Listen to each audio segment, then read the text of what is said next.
यूरोपीय आयोग की अध्यक्ष उर्सुला फोन डे लायन 24 जनवरी को नई दिल्ली पहुंच गईं। वो 77वें गणतंत्र दिवस समारोह में मुख्य अतिथि के तौर पर शामिल होंगी।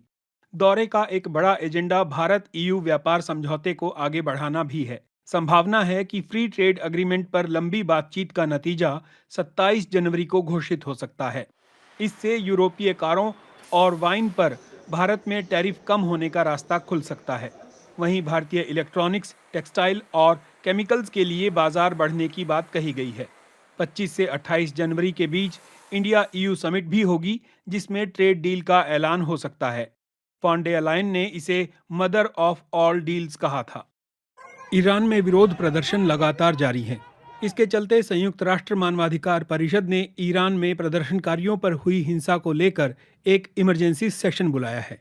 कम से कम 50 देशों ने इस सत्र की मांग का समर्थन किया है, जिसमें ईरान में प्रदर्शनकारियों के दमन, हिंसा और मानवाधिकारों के उल्लंघनों की जांच की बात कही गई है।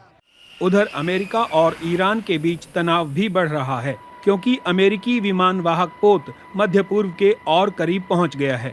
इस बारे में अमेरिकी राष्ट्रपति ने कहा, हम ईरान की ओर एक बड़ी फोर्स भेज रहे हैं। मैं नहीं चाहता कि कुछ भी अप्रिय घटना हो, लेकिन हम उन पर कड़ी नजर रख रहे हैं। ईरान के कुछ लोग इसे अमेरिका का मनोवैज्ञानिक युद्ध मानते हैं। ट्रंप की कुछ हरकतें और धमकियां मनोवैज्ञानिक युद्ध का हिस्सा हैं। वो लोगों के विचारों और भावनाओं से खेलना पसंद करते हैं, क्योंकि उन्होंने ये बात कई बार कही है, लेकिन इस पर अमल नहीं किया है।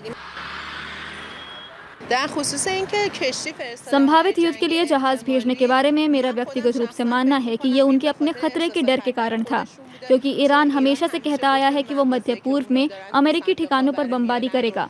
मैं स्वयं एक नागरिक के रूप में किसी भी बात से सहमत या असहमत नहीं हूँ, लेकिन मेरा मानना है कि आत्मरक्षा करना हमारा अधिकार है।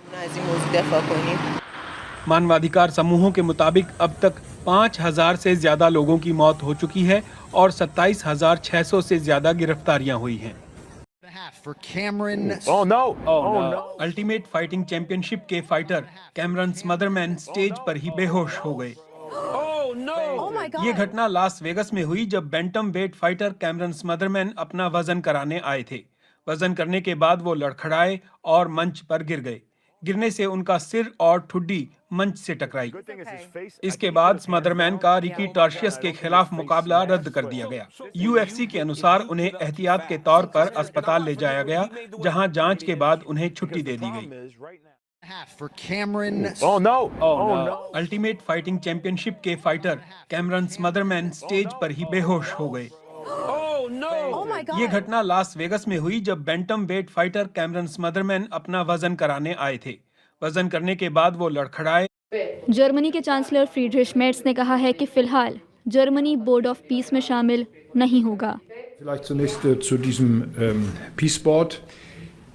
Ich habe schon vor einigen Wochen कुछ हफ्ते पहले मैंने राष्ट्रपति ट्रंप से कहा था कि मैं व्यक्तिगत रूप से बोर्ड ऑफ पीस में शामिल होने के लिए तैयार हूं। लेकिन इसकी जो मौजूदा व्यवस्था है, उसे हम जर्मनी में संवैधानिक कारणों से स्वीकार नहीं कर सकते। लेकिन हम अमेरिका के साथ मिलकर ऐसे नए तरीकों पर काम करने के लिए तैयार हैं जो दुनिया के अलग अलग क्षेत्रों में शांति लाने में मदद कर सकें।